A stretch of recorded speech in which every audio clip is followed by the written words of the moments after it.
এটা শুধু একটা সম্পত্তি না, এটা আমার আপনার ধর্মীয় স্বাধীনতাতে আঘাত।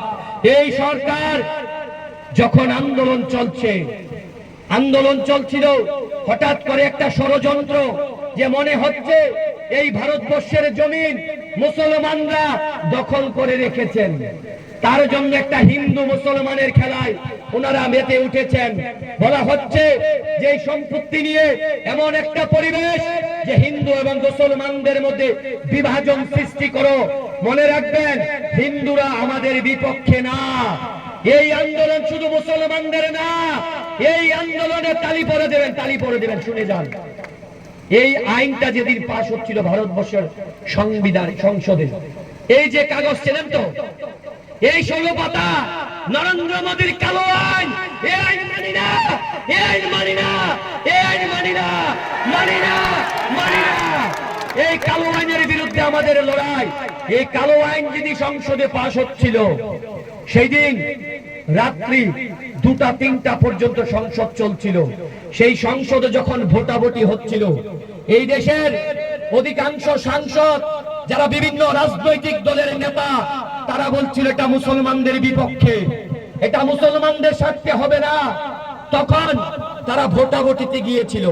সেই ভোটাভুটির মধ্যে এই বিলটাকে আইনে পরিণত করার জন্য, এই কালো আইন যেদিন সংসদে পাশ হচ্ছিল, সেদিন এই আইন পাশ করার জন্য তার পক্ষে ভোট দিয়েছিল 288 জন সাংসদ, যেখানে একজনও মুসলমান ছিল না। আর এই আইন রুখে দেওয়ার জন্য, এই আইনকে বাতিল করার জন্য যে 232 জন সাংসদ সংসদের মধ্যে রিকোয়েস্ট, আমার রাস্তার ওই পারে যে সকল মুসলমান ভাই বন্ধুরা আজ এই আন্দোলনে এসেছেন, আমাদের লড়াই একটা শান্তিপ্রিয়, এই ময়দানে সবাই এসেছে, আপনারা কেন দূরে থাকবেন? এইখানে যারা দাঁড়িয়ে আছেন, আসুন এই লড়াই আমি আপনি একসঙ্গে লড়াই করি। আসুন, ভয় পাবেন না, আমাদের লড়াই সংবিধান বাঁচানোর লড়াই। আমি যেই কথাটা বলছিলাম, এই আইন যেদিন পাশ হচ্ছিল, সেদিন তার বিপক্ষে ভোট দিয়েছেন 232 জন সাংসদ লোকসভার মধ্যে। এই 232 জন সাংসদ, তার মধ্যে মাত্র 40 জন মুসলমান সাংসদ ছিল। 192 জন সাংসদ ছিল যারা মুসলমান না, তারা আমাদের অধিকারের জন্য লড়াই করেছেন।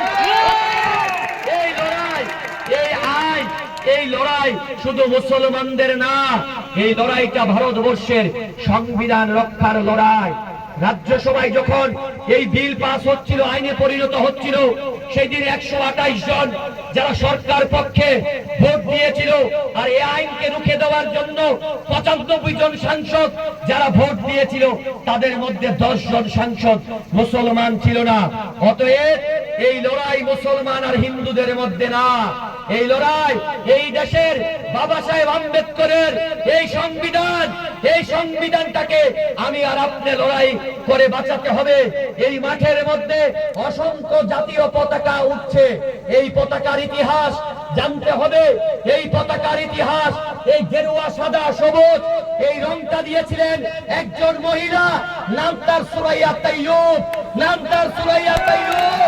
আর এই পতাকার মাঝখানে, এই পতাকার মাঝখানে যেটা একটা অশোক চক্র দিয়েছেন, 24টা কাটা, সেটা